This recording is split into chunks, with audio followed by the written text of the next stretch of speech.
o impossível, o extraordinário, o fenômeno espírita. Que ele está querendo mostrar que a lógica, as lógicas se equiparam, né? Então ele sempre procura aproximar a teoria espírita das demais teorias científicas. Para quê? Para mostrar que é uma teoria tão científica como as outras. É interessante, ele sempre vai fazer isso também quando ele vai tratar da explicação dos fenômenos. Né? E aí ele termina dizendo que os espíritos, ele reforça que é a aparência, a gente já tratou isso em vários estudos, né? Os espíritos têm a aparência, quando vivos, não é que eles tenham órgãos, que eles tenham braços, mãos, é a aparência, né? E que eles, na maioria das vezes, se apresentam com a aparência que tinham quando vivos, justamente para se fazer conhecidos. Então, vejam como ele vai construindo a ideia para começar a nos explicar como é que se dá o fenômeno, né? Nota que ele ainda não botou o médium na jogada, ele só está explicando a parte do espírito que aparece. E, claro, depois a gente vai ver que aquela espécie de modificação molecular, aquilo que vai fazer com que o perispírito desse espírito possa sofrer uma alteração é justamente quando ele combina com o fluido do médium. Mas ele vai, aos poucos, apresentando aquilo que faz parte de todo o processo. Né? Passo para vocês. Bom, tive um probleminha aqui, caí da sala, mas consegui voltar. Bom, Kardec segue falando sobre o perispírito, né? O tema aqui do perispírito. A gente está na parte das manifestações, né? Como o Michel ressaltou agora. Kardec vai tratar primeiro do ponto de vista das manifestações dos espíritos, como que os espíritos aparecem, como que eles interagem com o mundo material, né? Isso é que é importante na investigação do espiritismo. Isso é bem curioso, né? A gente não conhece a natureza íntima do espírito, a gente conhece pouco dos detalhes de como funciona esse mecanismo interior do espírito, mas a gente sabe como é que eles interagem com o mundo material. E essa é exatamente o objeto de investigação do espiritismo, né? Kardec deixa isso claro lá na definição de o que é o espiritismo, no preâmbulo, que o espiritismo é a ciência que investiga a natureza dos espíritos e a sua interação com o mundo visível, né, com o mundo material. E ele reafirma essa definição aqui nessa obra, no começo, como nós vimos. Então, Kardec vai mostrar como é que os espíritos aparecem a nós, como é que eles aparecem aos homens, né?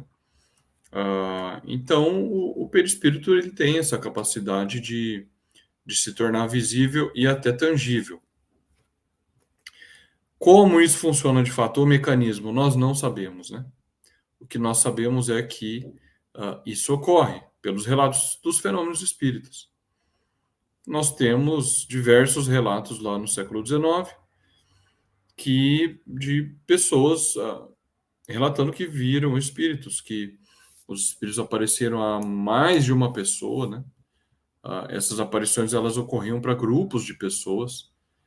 E aí tem muitos fenômenos na Revista Espírita, por exemplo. Na Revista Espírita de 58, a gente tem aqueles casos incríveis, né, do espírito batedor de Berzabern. Aqui, no caso, não é aparição visível, né, mas é fenômeno das pancadas. Produzindo esses fenômenos por muito tempo, por meses, por anos. Olha que coisa. E muitas pessoas ouviam esses fenômenos, presenciavam na casa da mulher lá, né? E aí a mulher chamava a polícia, aí o guarda de polícia ia lá e ouvia também. E aí ia fulano, cicrano, todo mundo na vizinhança sabia o que acontecia. Todo mundo presenciava os fenômenos. Uma coisa impressionante, né? Então, a partir dos fenômenos, olha, o espírito aparece. Ele se torna visível, se torna tangível. Existem muitos relatos. O próprio Kardec presenciou esses fenômenos no século XIX. Agora, o mecanismo interior de como o espírito se torna aparente, a gente não sabe, né? A gente sabe que ele aparece. E da mesma maneira que ele aparece, ele volta a se tornar invisível novamente.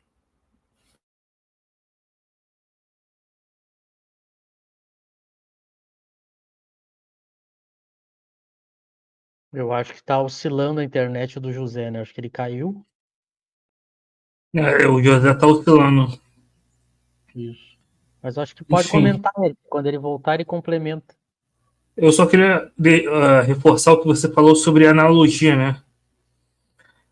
Porque no movimento espírita sempre se fala, né, na relação do espiritismo com a física, né?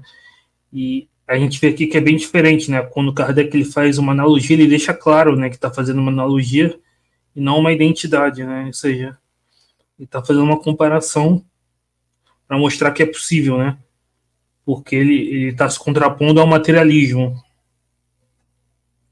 O materialismo colocava que só existe a matéria. Então ele está falando, né, que ele está querendo mostrar para os materialistas que é possível, tomando um exemplo da própria ciência material, né?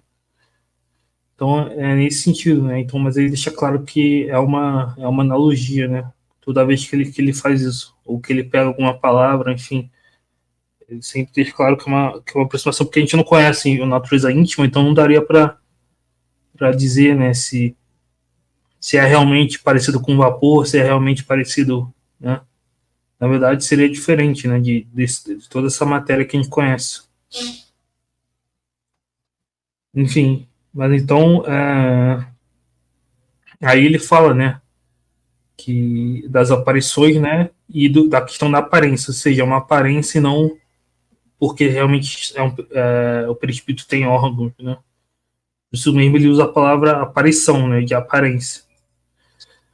Enfim, o José voltou e vou passar para ele encerrar.